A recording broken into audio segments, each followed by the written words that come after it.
안녕하세요. 곰진이TV 곰진입니다. 텐트 바로 알기 네 번째 시간. 오늘 이야기는 코팅에 관한 이야기입니다. 앞서 진행했었던 데니아, 내수압, 발수, 그 다음에 나일론과 폴리의 차이점, 그 영상들을 보셔야 오늘 이 코팅에 관한 이야기가 조금 더 이해가 아마 쉬울 수도 있을 거라 생각이 됩니다. 혹시 아직 안 보셨고 코팅에 관한 이야기를 좀 더 자세하게 알고 싶다 하시는 분들은 앞선 영상들을 한번 봐주시면 감사하겠습니다. 우리가 캠핑 백패킹 텐트 사양서를 볼 때 앞서 진행했던 그 나일론이나 내수압 이런 거에 관한 스펙들이 쫙 써져 있잖아요. 보통 이렇게 써져 있을 겁니다. 나일론이라고 해보겠습니다. 나일론 70 데니아 SIL PU 그리고 3000 ml 이렇게 써져 있고 보통 요 사이에 다른 단어들이 써져 있는 경우들이 있습니다. DRR 혹은 RR 이런 식으로 써져 있는 경우들이 있어요. 자, 앞서 설명했던 N70 데니아, 이건 나일론 70 데니아. 나일론이 이제 뭔지는 어느 정도 이제 아시죠? 그 다음에 여기 3000ml라고 써져 있는 3000ml라고 써져 있는 것은 내수압. 내수압도 앞서 이야기를 했습니다. 그러면 이제 이 실리콘과 PU, 이것이 바로 이제 코팅을 뜻하는 이야기입니다. 그냥 PU라고만도 써져 있고, 실리콘이라고도 써져 있고, 하고, 그 다음에 이 DRR 혹은 RR 같은 경우에는 발수 가공, 내수압 시간에 얘기했었던 발수 가공되어 있다라는 뜻을 이야기하는 겁니다. 자, 오늘 이야기는 이 실리콘과 PU 코팅, 주로 많이 쓰이는 두 가지 방식에 대해서 이야기를 하고, 그 이후에 이제 요즘에 최근 한 몇 년 동안에 갑자기 이제 새롭게 나오기 시작한 PEU 코팅이나 PC 코팅과 같은 이야기도 한번 해보도록 하죠.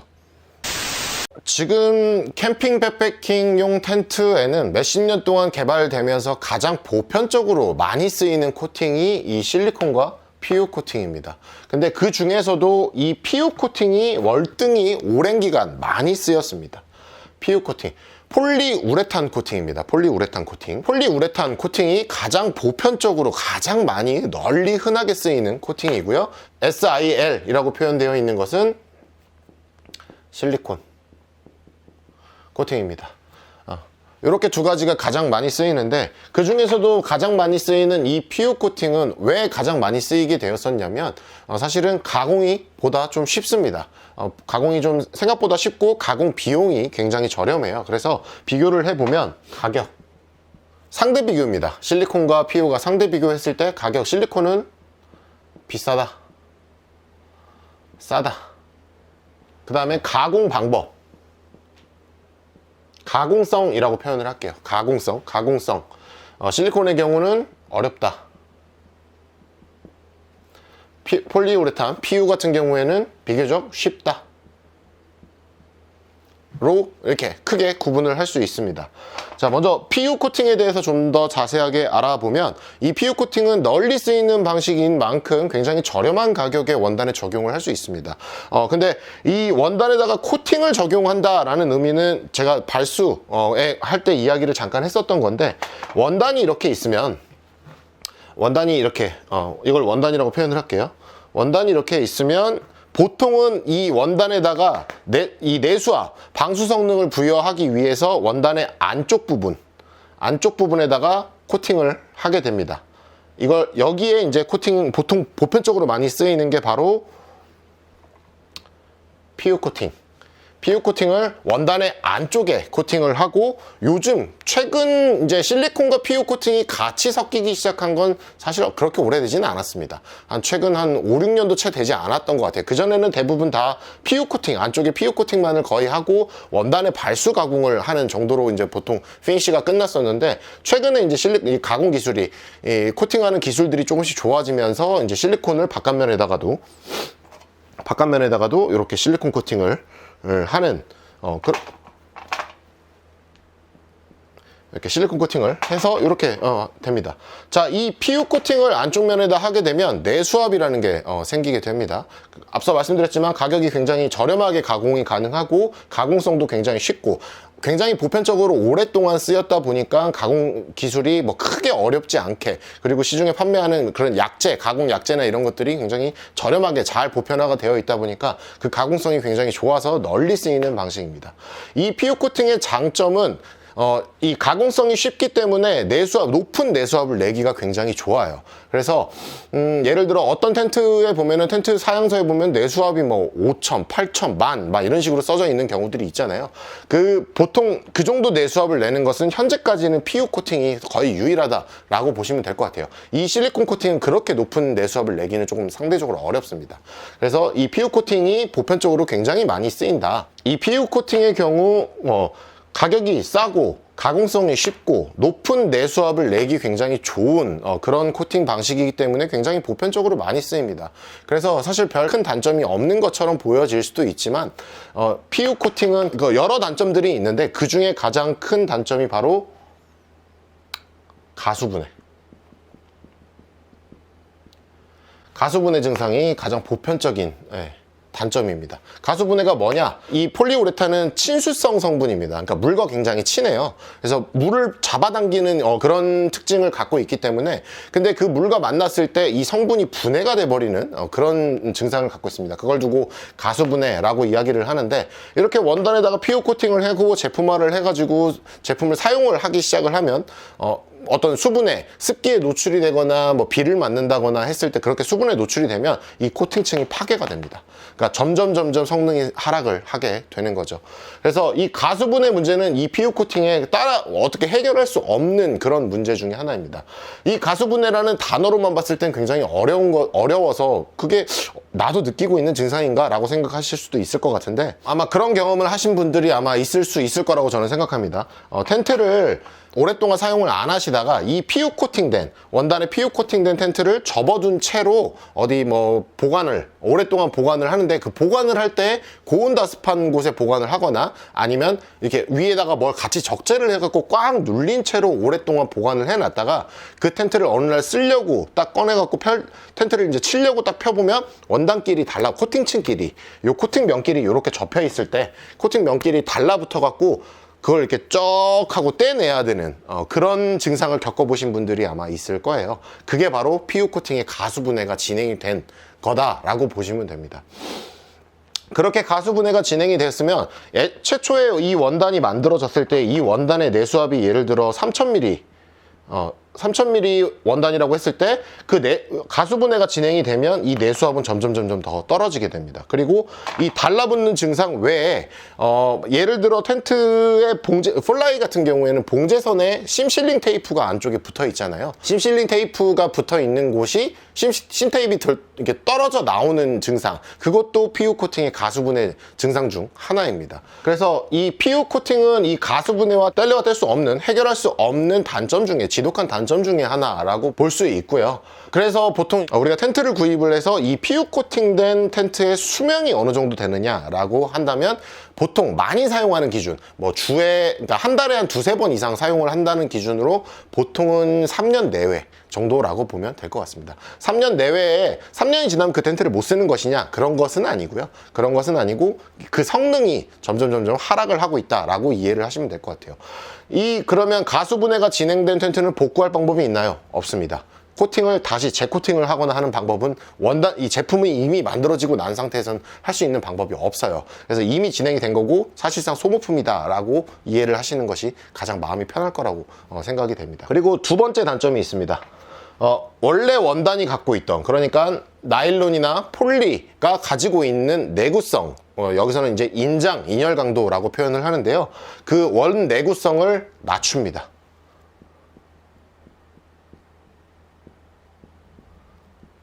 내구성을 하락시켜요. 예를 들어 나일론 70데니아가 코팅 전에 가지고 있었던 원단의 내구성, 인열 강도 등이 1이라고 표현을 했으면, 코팅을 진행을 하게 되면은 약 0.9에서 많게는 0.7 뭐 이렇게까지도 떨어집니다. 약 10%에서 많게는 30%까지도 그 내구성을 좀 떨어뜨리는 그런 일을 합니다. 그래서 PU 코팅이 정말 널리 많이 쓰이는 방식 중에 하나이고 굉장히 가공이 쉽기 때문에 많이 쓰이고, 그 다음에 심실링 테이프를 붙여서 보다 쉽게 방수 성능을 꾀할 수 있는 그런 여러 장점들이 있다 보니까 보편적으로 쓰이지만, 사실은 이 가수분해와 원단의 원래 내구성을 하락시키는 그런 단점이 있다라고 이해를 하시면 될 것 같아요. 그래서 최근에 이제 앞서 잠깐 말씀드렸던 것처럼 이 과거에는 원단 바깥면에 이 실리콘 코팅을 하지 않고 원단을 발수 가공만 하고 PU 코팅을 하고 피니쉬를 끝냈던 시절이 있었다면, 최근 한 5, 6년에 들어서는 바깥면에 실리콘 코팅하고 안쪽에 PU 코팅을 한 원단들이 이제 나오기 시작을 했습니다. 그 원단을 가지고 텐트들을 만들기 시작을 했죠. 그렇게 되면 앞서 말씀드렸던 이 가수분해 문제는 실리콘 코팅을 통해서 해결을 할 수는 없습니다. 안쪽에 코팅층이 따로 있기 때문에 여기 이 안쪽에서 진행되는 가수분해는 해결할 수가 없다라는 이야기고요. 근데 이 내구성을 하락시키는 문제, 이 문제를 보완을 해주는 용도로 바깥면에다가 실리콘 코팅을 하게 된다라고 보시면 될 것 같아요. 근데 이 실리콘 PU 원단에 또 하나의 단점이 하나 있습니다. 예를 들어 백패킹용 텐트들이 쓰는 텐트들 보면은 뭐 굉장히 얇은, 중량이 가벼운 나일론 원단을 사용을 해요. 보통은 나일론 뭐 20데니아 혹은 15데니아 급을 사용을 합니다. 자, 이렇게 굉장히 얇은 원단을 쓰기 때문에 어떤 문제가 생기냐면, 이렇게 이 나일론 20데니아, 15데니아 원단에 바깥면에 실리콘 그리고 안쪽에 PU 코팅을 하게 되면 원단이 굉장히 얇기 때문에 시간이 지나면서 안쪽에는 PU 코팅이 가수분해가 진행이 되고 있고, 바깥면에 코팅되어 있는 실리콘 코팅이 원단을 침투를 하는 증상이 생깁니다. 그러면 무슨 일이 생기냐? 이 PU 코팅층을 밀어내요. 가속화합니다. 이 실리콘이라는 물질은 이따 설명을 하겠지만 다른 물질과 섞이지 않는 그런 특성을 갖고 있기 때문에 원단에 침투가 되어서 반대쪽으로 투과가 되기 시작을 하면 반대쪽에 있는 PU층을 밀어내기 시작을 해요. 그래서 가수분해를 가속화하고 심테입이 떨어지는 등 이런 증상들을 가속화하는 그런 증상이 있습니다. 그래서 이제 저희는 그걸 뭐라고 부르냐면 실리콘이 반대쪽으로 차고 나간다라고 부르는데, 이걸 막아주는 방법이 나일론 원단의 밀도를 높여가지고 나일론 원단 같은 20데니아, 같은 15데니아, 같은 70데니아 안에서도 밀도가 다르다라고 앞서 말씀드렸었는데, 그 밀도를 높여서 반대쪽으로 투과되는, 그러니까 조직 간의 간격을 좁혀가지고 실리콘이 안으로 침투하는 것을 막아주는 그런 역할을 하도록 한다, 그렇게 설계를 한다라고 보시면 될 것 같아요. PU 코팅에 대해서 다시 정리를 한번 해볼게요. PU 코팅은 텐트 원단뿐만 아니라 우산이든 어디든 굉장히 이 원단의 방수 성능을 부여하기 위해 굉장히 몇십 년 동안 활용되었던 방식이기 때문에 그 가공 비용이 굉장히 저렴하고, 그 다음에 그렇게 오랫동안 보편적으로 쓰였던 만큼 그 가공 기술이 이미 널리 자리 잡았기 때문에 가공성이 쉽다. 가공성이 쉽기 때문에 가격이 싸다라고 보셔도 됩니다. 그리고 높은 내수압, 그러니까 내수압 조절이 굉장히 쉽다. 그런 장점을 갖고 있는 반면에 단점으로는 가수분해, 물과 친한 친수성 성분을 갖고 있기 때문에 코팅을 한 이후에 공기 중에 노출이 되거나 뭐 습기와 만났을 때 가수분해 증상, 즉 이미 코팅을 해둔 것이 분해가 되는 그런 특성을 갖고 있으며, 그 다음에 원래 이 원단이 가지고 있던 내구성을 조금 하락시킨다라는 단점 두 가지가 있다라고 보시면 될 것 같아요. 자, 폴리우레탄의 특성 이해하셨죠? 자, 그러면 그 다음에 이제 실리콘에 관해서 이야기해 보도록 하죠. 자, 이번엔 실리콘에 관한 이야기입니다. 실리콘. 백패킹용 텐트의 거의 뭐 끝판왕이라 불리우는 텐트가 어디입니까? 보통 알고 계신 것들이, 보통 힐레베르그 많이 아마 생각하실 수도 있을 것 같아요. 개인마다의 편차는 분명히 있지만 그 힐레베르그가 굉장히 유명하고 굉장히 튼튼하고 이런 여러 이유들 중에 하나가 원단에 지금 여기 아까 설명드렸던 보면 이 원단의 코팅을 실리콘, 보편적으로 많이 쓰이는 건 뭐 실리콘 코팅, PU 코팅, 안쪽에 PU 코팅만 한다고 했었는데, 그 힐레베르그사의 제품 같은 경우에는 PU 코팅이 아니라 바깥면도 실리콘 코팅, 안쪽 면도 실리콘 코팅, 이렇게 해서 양쪽을 다 실리콘 코팅을 해서 제품을 만들기 때문에 그 내구성이 굉장히 뛰어나고 어떤 변화나 이런 것들에 굉장히 적다라고 합니다. 그래서 이제 그 튼튼함의 대명사로 알려지기 시작을 하면서 각광받기 시작한 게 힐레베르그고, 그 이유는 이 실리콘. 실리콘이라는 특성 때문입니다. 자, 실리콘은 앞서 설명했습니다. 원단에 코팅을 하는 비용이 좀 비싼 편입니다. PU 코팅 대비 더 비싸요. 그리고 가공성이 쉽지 않습니다. 실리콘을 원단에다가 고르게 도포를 해서 일정한 내수압을 내고 일정한 균일한 품질을 내기가 굉장히 어려운 물질 중에 하나예요. 그리고 내수압, PU 코팅은 앞서 말씀드렸죠. 높은 내수압을 내기가 굉장히 좋다라고 말씀드렸지만 이 실리콘 코팅의 경우 높은 내수압을 갖기가 굉장히 어렵습니다. 보통 실리콘 코팅을 양면 실리콘이 아니고 앞서 말씀드렸던 예를 들어 뭐 PU 코팅, 안쪽에 PU 코팅 PU 코팅을 하거나 했을 때 여기서 가질 수 있는 지금 현재 보편적으로 쓰이는 것들은 내수압 보통 3000을 거의 넘지 않습니다. 높은 내수압을 갖기가 좀 어렵습니다.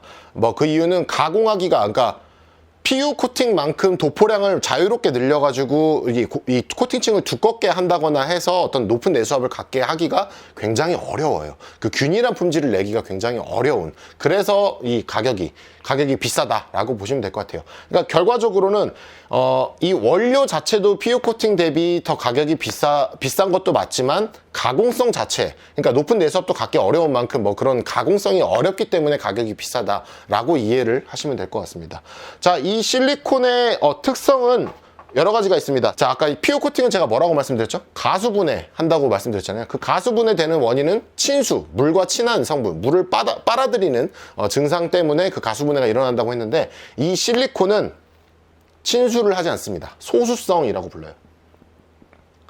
네, 소수성. 친수의 반대말은 이제 소수라고 하는데 소수성 물질입니다. 그래서 물과 친하지 않습니다. 물뿐만 아니라 실리콘 외 다른 물질과 잘 섞이지 않아요. 쉽게 섞이지 않습니다. 그래서 가수분해 증상, 가수분해가 없습니다.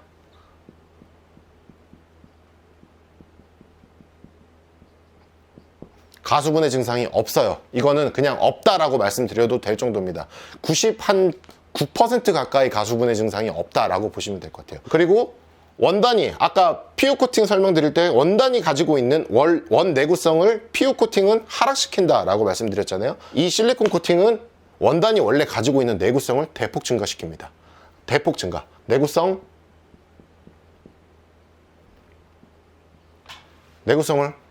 보존을 해주거나 그 이상으로 더 만들어주는 일을 합니다. 예를 들어서 원래 나일론 70데니아가 가지고 있는 힘이 1이라고 표현을 하면, 이렇게 양쪽에 원단, 이 나일론 70데니아 원단의 이 양쪽에 실리콘 코팅을 하게 되면 4 혹은 8, 4배에서 8배가량 원단의 인장 인열 강도를 증가시킵니다. 엄청난 힘이죠. 근데 이렇게 되는 이유는 이 실리콘의 분자 구조 때문이에요. 굉장히 복잡한 설명이 되기 때문에 간략하게 설명하면, 이 분자 구조가 끊이지 않고 신축성이나 이런 탄력을 가지고 있기 때문에 이 코팅 자체가 원단을 잡고 있는 힘이 굉장히 강하게 됩니다. 그리고 어느 정도의 탄력, 그리고 내열성까지, 그러니까 높은 열에도 견딜 수 있는 그런 특성을 갖고 있기 때문에 그런 특성들이 원단에 더해지면서 원단이 갖게 되는 내구성이 엄청나게 증가를 하게 되는 거죠. 그래서 궁극적으로 저희 회사도 마찬가지고 백패킹용 텐트 같은 경우에는 이 양면 실리콘 코팅을 사용한 텐트를 만드는 것이 사실 궁극적인 목표입니다. 그리고 현재 지금 저희 같은 경우에는 양면 실리콘 텐트를 양산화, 국내 브랜드에서는 아마 제가 알기로는 하는 곳이 없는 걸로 알고 있는데, 국내 브랜드에서는 유일하게 저희가 지금 양면 실리콘 텐트를 양산을 해서 보편적으로 판매를 하고 있죠. 그리고 전 세계적으로도 양면 실리콘 코팅을 사용해서 텐트를 잘 만들지는 않습니다. 텐트를 만들기가 굉장히 어렵기 때문인데, 왜 어려운지에 대해서도 설명을 드리죠. 이 폴리우레탄 코팅 같은 경우에는 이 원단이 봉제가 되었을 때, 이렇게 봉제가 된다고 했을 때 이 봉제선에다가 심 테이프를 부착을 할 수 있습니다. 폴리우레탄 코팅은 심 테이프를 부착을 할 수 있어요. 이 심 테이프도 PU 성분인 테이프이기 때문에 PU 코팅된 부분에 이제 심 테이프 부착이 가능해요. 열로 이렇게 누르게 되면 코팅층이 서로 녹으면서 이제 붙어가지고 이 봉제선이라는 건 뭡니까? 실이 지나가서 구멍이 뚫린 거잖아요. 그 구멍이 뚫린 곳에 심 테이프를 붙여서 방수 성능을 꾀한다. 하지만 이 실리콘 코팅은 제가 설명드렸죠. 소수성, 어떠한 물질도 섞이지 않는다. 그 이야기는 어떠한 테이프나 이런 것도 붙지 않는다. 지금 시중에 나와 있는 심실링 테이프는 실리콘 코팅된 면에 붙지 않는다. 라고 보실 수 있습니다. 그러면 아니 요즘같이 기술이 좋은데, 그러니까 실리콘 코팅 전용 심 테이프도 나오지 않나요? 라고 생각을 하실 수도 있잖아요. 없습니다. 네. 저희 회사에서도 20여 번의 시도를 했었고, 근데 다 실패했어요. 결국 심테이프 회사랑 협업을 해가지고 어떻게 해보려고 했었는데 다 실패했었고, 지금 현재 존재하는 심테이프, 세계적으로 유명한 회사들이 몇 군데 있는데 모두 다 실패를 하고 있습니다. 그러니까 심테이프화 할 수 없다라고 보실 수 있을 것 같아요. 그러면 실리콘 코팅된 원단을 사용한 텐트는 봉제선에서 물이 새나요? 라고 생각을 하실 것 같아요. 물 셉니다. 물 새는 게 맞아요. 누수가 있다라고 표현을 해야 되는 게 맞습니다.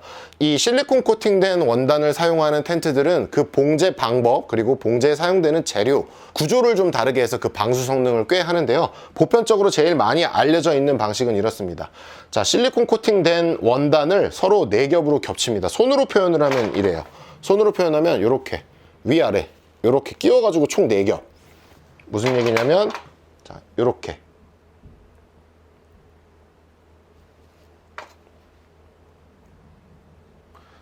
보이시죠? 이렇게 하면 하나, 둘, 셋, 넷, 4겹이 되게, 이걸 쌈솔 방식이라고 표현을 하는데, 원단을 4겹으로 겹쳐서 봉제선 부분을, 봉제를 해야 되는 부분을 원단을 4겹으로 겹쳐가지고 봉제를 하게 되는데, 사실은 이게 이 쌈솔 방식이 실리콘 텐트에만, 실리콘 원단을 사용한 텐트에만 적용되는 방식은 아니에요. 지금 시중에 나와 있는 텐트들 대부분이 다 코팅 방식과 관계없이 대부분 다 봉제를 쌈솔 방식으로 봉제를 하고 있습니다. 저는 지금 백패킹 캠핑 10년 이상 하면서 텐트 그동안 써봤던 모든 텐트들, 제가 필드에 나가서 봤던 텐트들 중에 이 쌈솔 방식으로 봉제 안 된 텐트를 본 적이 없어요. 있으면 좀 댓글 좀 부탁드리겠습니다. 저는 본 적이 아직까지는 없습니다. 아무튼 그래서 이 쌈솔 방식으로 봉제를 하고, 봉제를 한다는 것은 여기에다가 이제 실, 네, 여기로 이제 실이 투과가 될 거 아니에요. 여기에 사용되는 실을 코마사라고 부르는 방수사, 한국말로는 방수사라고 하는데, 방수사를 사용을 해서 봉제를 하게 됩니다. 이 방수사가 무엇이냐? 여기에 지금 이렇게 원단을 4겹을 겹쳐가지고 봉제를 해서 실이 지나갔으면 여기에 구멍이 생기잖아요. 그 구멍이 생기는 것을 이 실이 물과 접촉을 하면 부풀어 오릅니다. 물과 접촉을 하면 부풀어 올라요. 그래서 여기에 이미 생겨져 있는 그 봉제 구멍을 조금씩 막아주는 역할을. 자, 생각을 해보세요. 원단을 4겹을 겹쳤어요. 여기서 이것만으로도 지금 바깥쪽에서 물이 닿으면 바로 안으로 침투하기가 굉장히 어려울 거잖아요. 4겹으로 겹쳐 있을 거니까. 근데 여기에 지나간 실조차도 이제 방수사를 사용을 해서 여기에 뚫려 있는 구멍을 물과 만났을 때 부풀어 오름으로써 그 구멍을 메꾸는 역할을 함으로써 방수 성능을 꽤 한다라고 보시면 될 것 같아요. 그리고 한 가지가 더 있습니다. 여기 이 실을 봉제하는 바늘이 굉장히 중요해요. 그 바늘이 왔다 갔다 하면서 생기는 열이 생기거든요. 미싱은 왜 우리 텐트 만들 때 미싱으로 만들잖아요. 미싱을 밟으면 굉장히 빠른 속도로 바늘이 위아래로 왔다 갔다 합니다. 그래서 처음에 스타트 했을 때랑 뒤에 갔을 때, 그러니까 원단이 쭉 봉제가 진행이 되면서 생기는 온도 차이가 분명히 발생을 합니다. 그래서 이 바늘조차도 특수 바늘을 써요. 특수 바늘을 씁니다. 끝이 조금 뭉뚝해가지고 열을 덜 발생을 하는, 혹은 세라믹 처리돼서 열을 덜 발생을 시키는 바늘을 쓰거나, 아니면 바늘 옆에 어떤 냉각 성능이 들어간, 냉각 보조를 해주는 그런 장치들이 들어간 미싱을 사용을 한다라고 보통 이렇게 알려져 있어요. 저희 같은 경우에는 특수 바늘을 사용합니다. 세라믹제 바늘을 사용을 하고 있는데, 아무튼 그렇게 해서 봉제 구멍이 열에 의해서 추가적으로 더 넓어지지 않도록 하는 그런 작업까지 같이 하고 있다.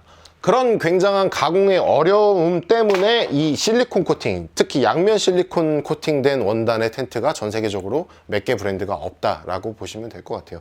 원단 말아서 박아야 되지, 여기에 들어가는 실도 방수사가 쓰여야 되지, 거기에 바늘까지도 특수 바늘을 써야 되지. 거기에 더해서 그 바늘도 몇 번 계속 밟다 보면은 일정 주기로 교체를 해줘야 될 거 아닙니까? 마모가 된다거나 해갖고 구멍이 더 넓어질 수도 있는데, 그 특정 주기를 관리를 하면서 바늘도 수시로 교체를 해줘야 되는 등 공정상에 굉장한 많은 원가 상승의 요인, 그리고 생산의 어려움이 있기 때문에 양면 실리콘 코팅된 텐트가 보편 그렇게 많지 않다라고 보시면 될 것 같아요. 그런 많은 어려운 공정이 있음에도 불구하고 완벽하게 방수가 될 수 없습니다. 심실링 테이프만큼의 방수 성능을 낼 수가 없어요. 그렇기 때문에 양면 실리콘 코팅된 텐트들은 반드시, 아마 다 보시면 그 제품마다 양면 실리콘 코팅된 텐트들을 보시면 다 써져 있습니다. 하단에 양면 실리콘 코팅 그리고 쌈솔 방식 방수사를 사용을 했지만 그럼에도 불구하고 누수는 있을 수 있다. 그래서 누수가 만약에 불편할 것 같다라고 여겨지면 실리콘 심실러를 발라라 라고 모든 양면 실리콘 텐트 회사들이 다 똑같이 얘기를 하고 있습니다. 저희도 마찬가지고요. 그래서 그런 식으로 이제 보완을 해가면서 써야 된다. 자, 그런 뭐 실리콘 심실러도 발라야 되고 누수가 있을 수도 있고 굉장히 어려운 상황들이 있습니다. 그럼에도 불구하고 이 실리콘 코팅을 고집하는 이유는 단 하나입니다. 내구성 때문이에요. 인장인열이라고 표현하는 그런 그 강도가 있는데요. 그 강도가 PU 코팅과는 비교할 수 없을 만큼 높은 강도를 갖게 됩니다. 그래서 15데니아나 20데니아 나일론 원단 같이 굉장히 얇은 원단에 양면 실리콘 코팅을 하게 되면 그러니까 그냥 PU 코팅을 한 원단보다는 말도 안 되는 정말 엄청난 크게 차이가 나는 정도로 높은 내구성을 갖게 됩니다. 그래서 좀 더 가볍게 만들 수 있으면서 좀 더 큰 내구성을 갖게 만들 수 있기 때문에 이 실리콘 코팅을 고집을 하는 이유죠. 정리해 보겠습니다. 실리콘 코팅. 가공 비용 비싸다. 가공성 굉장히 어렵다. 균일한 품질을 내서 원단의 면에 고르게 이제 도포를 해서 균일한 품질을 내기가 굉장히 어려운 축에 속하는 가공 방식이다. 그리고 PU 코팅처럼 도포량을 늘려서 높은 내수압을 내기가 굉장히 어렵다. 그리고 봉제 후에 텐트를 만들고 난 후에 봉제선에다가 심실링 테이프를 붙일 수가 없기 때문에 쌈솔 방식, 그 다음에 방수사, 특수바늘, 그 다음에 어떤 구조 등을 통해서 그러니까 누수가 있지만 그 누수가 느껴지지 않게 꾀한다. 이렇게 보시면 될 것 같습니다. 그럼에도 그렇게 불편한 것들을 차치하고더라도 쓰는 이유는 이 폴리우레탄 코팅된 원단 대비 엄청난 내구성을 가지고 있기 때문에 좀 더 얇게 가볍게 만들면서 조금 더 높은 내구성을 갖고 있을 수 있기 때문에 실리콘 코팅, 양면 실리콘 코팅을 사용을 한다라고 볼 수 있겠네요. 자, 그러면 우리는 이렇게 이 두 가지를 설명을 하면 우리는 어떤 텐트를 쓰는 게 맞나 라는 생각을 아마 하실 수도 있을 것 같아요. 보통 우리가 이제 백패킹을 할 때 어떤 굉장히 거친 지형 혹은 막 비바람이 몰아치는 지형에 자주 노출이 될 것 같다. 그래서 나는 좀 더 안전하고 그러니까 원단의 파열이나 이런 걸로 이어지면 안 되니까, 물론 원단만 좋다고 되는 건 아니고 어떤 구조나 이런 것들도 다 동반이 돼야겠지만 기본적으로 이 텐트가 이루고 있는 원단의 내구성이 중요하다라고 생각이 되시면 실리콘 코팅, 양면 실리콘 코팅된 텐트를 보시는 것이 맞습니다. 하지만 가격은 월등히 비싸겠죠. 근데 나는 그 정도는 아니고 날씨 좋을 때 그냥 캠핑 백패킹을 갈 것이고 뭐 그렇게 막 하드하게 하고 싶은 생각은 없고, 그리고 난 그렇게 백패킹 캠핑 텐트에다가 큰 돈을 쓰고 싶지 않아 라고 하면 폴리우레탄 코팅된 텐트를 써도 된다. 하지만 폴리우레탄 코팅은 가수분해나 어떤 이런 것들에 문제가 있기 때문에 그런 것들은 감안하고 써야 된다. 양면 실리콘 코팅의 경우 소수성이라고 표현을 했기 때문에 거의 반영구적으로 쓸 수 있습니다.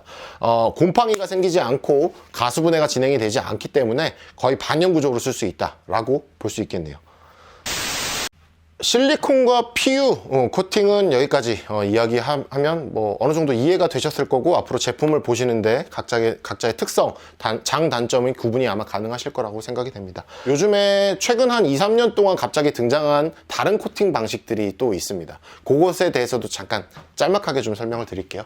요즘 지금 이 캠핑 백패킹 쪽에서 등장하기 시작한 코팅이 PE 코팅, 그리고 PC 코팅. 네. 요 두 가지가 이제 좀 나오기 시작을 했는데요. 사실 PC 코팅은 저희 회사 제품 말고는 적용된 사례를 사실 본 적이 없어요. 근데 PC 코팅이 뭐 그래서 어떤 방식이 세상에 나온 거냐? 그런 건 아니에요. 그런 건 아니고 다른 원단에, 다른 목적으로 쓰는 원단에 적용됐던 방식을 저희가 이제 착안을 해서 적용을 한 거고, PE 코팅. 이 PE 코팅은 PEU라고도 표현을 하더라고요. PEU라고도 표현을 하던데, PEU는 이제 뭐 조금 더 풀어서 쓴 것 같아요. 이거 뭐냐면 폴리에테르 우레탄 코팅입니다. 그러니까 폴리에테르 계열, 폴리우레탄이 아니라 폴리에테르 계열의 코팅 방식인데, 이 PE 코팅, PEU 코팅의 특성이 뭐냐? PU 코팅의 가수분해성을 해결을 한 코팅입니다. 가수분해성. 근데 실리콘 코팅만큼 이 가수분해성이 거의 없는 수준이냐? 그렇지 않습니다. PEU 코팅도 어쨌든 같은 폴리, 분자 구조가 거의 비슷한 곳에서 이제 이 방식이 달라지는 것 뿐이기 때문에 조금 덜 친수하다 뿐이지 아예 소수하지는 않습니다. 그래서 가수분해성이 굉장히 현저히 떨어지는, 그래서 그 코팅층의 내구성이 사용 연한이 좀 긴 방식이다라고 보시면 될 것 같아요. 근데 이것도 단점이 하나 있습니다. 제가 지금 자료 조사한 것으로는 이 PE 코팅의 경우 원단의 내구성을 PU 코팅보다 조금 더 떨어뜨리는 걸로 지금 자료가 지금 보편적으로 알려져 있더라고요. PU 코팅은 코팅을 했을 때 코팅에 굉장히 유연성이 있습니다. 유연성이 보여서 원단을 부드럽게도 만들 수 있고 여러 가지 효과를 줄 수 있는데, 이 PE 코팅은 코팅을 하게 되면 원단이 좀 단단해지는 그런 경향이 있더라고요. 원단은 단단해질수록 그 내구성이 좀 더 낮아진다라고 보시면 돼요. 유연해서 신축 성능이 어느 정도, 나일론 시간에 설명을 드렸었죠. 그 수분율이나 이런 것들 때문에 신축성이 있어야 그 강도가 유지가 된다라고 표현을 했었는데, 이 PE 코팅, PEU 코팅이 그 신축성, 그러니까 유연성이 조금 떨어져서 원단이 굉장히 단단해지는 경향이 있더라고요. 그래서 그 원단의 내구성이 조금 PU 코팅보다 조금 더 떨어지는 그런 경향을 지금 보고 있다. 하지만 그것도 조금 더 원단을 다른 방법으로, 이 코팅의 그 특성에서 벗어나서 원단을 조금 더 부드럽게 만드는 방식으로 그것도 보완을 하고 있는 것 같더라고요. 거기까지는 제가 지금 현재 확인이 된 것으로 보입니다. 그리고 그러면 가수분해성이 그 문제가 해결이 됐고 심테이프도 붙는 뭐 그런 방식이라고 하면 보편적으로 쓰면 되지 않나요? 뭐 바로 쓰면 되지 않나요? 라고 생각하실 수 있는데, 말씀드렸죠 아까. 널리 많이 쓰여야 그 가격이 싸지는데, 이 PE 코팅은 지금 PU 코팅 대비 가격이 한 30% 이상 더 비싸더라고요. 코팅 방식 자체가. 그리고 마찬가지로 걔도 높은 내수압을 내기가, 아직까지는 가공성이 조금 떨어지다 보니까 높은 내수압을 내기가 굉장히 어려운 것으로 지금 현재 알려져 있습니다. 그래서 PEU라고도 하고 PE 코팅이라고 하는 것은 가수분해성, PU 코팅의 가수분해성을 해결한 코팅 방식이다. 하지만 그 원단의 그 유연성을 조금 떨어뜨리고 원단을 좀 경화시키는 경향 때문에 원단의 내구성이 조금 더 하락되는 증상이 있다. 하지만 그게 요즘에 다른 방법으로 조금 해결이 되고는 있는 것 같다. 그리고 높은 내수압을 갖기가 좀 어렵다. 가공비가 비싸다. 그래서 아직까지는 많이 쓰이고 있지는 않다라고 보시면 될 것 같습니다. 자, 그 다음에 PC 코팅. 요건 이제 저희 회사 제품에 이지스 쉘터라는 제품에 접목을 시킨 코팅 방식인데요. 이 PC 코팅은 폴리카보네이트입니다. PC 코팅은 폴리카보네이트. 이거 폴리카보네이트 아시는 분들은 아마 아실 수 있는데, 폴리카보네이트 보통 유리 대신에 많이 쓰이는 소재입니다. 그러니까 그 경화시키면 유리처럼 단단해지는, 유리보다도 더 높은 내구성을 갖게 되는 그런 증상인데, 그걸 용액화 해가지고 원단에다가 코팅 형태로 접목을 시킨 방식이라고 보시면 될 것 같아요.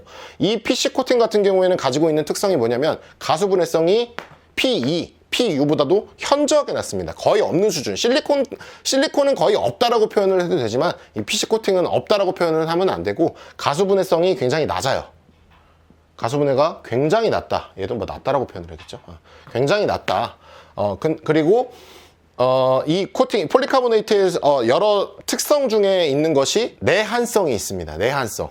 이 폴리카보네이트는 영하 40도까지, 뭐 가공하는 방식마다 좀 다르겠지만, 영하 40도까지는 이 수축 현상이 오지 않는, 그러니까 온도가 낮아진다 하더라도 코팅층에 어떤 변화나 이런 것들이 생기지 않는 내한성을 갖고 있어요. 그래서 제가 이지스 쉘터에다가 접목을 시켰던 이유가, 앞서 나일론 원단에 설명을 드렸던 나일론의 그 공조수분율에 의한 수축 변화, 그것을 조금이라도 줄여보려고, 가수분해성도 어느 정도 해결을 할 수 있고 그런 내한성을 갖고 있기 때문에 겨울철 수축을 조금 막아줄 수 있는 방식이다 라고 생각을 해서 적용을 한 거라고 보시면 될 것 같습니다. 그리고 내충격성도 있어요.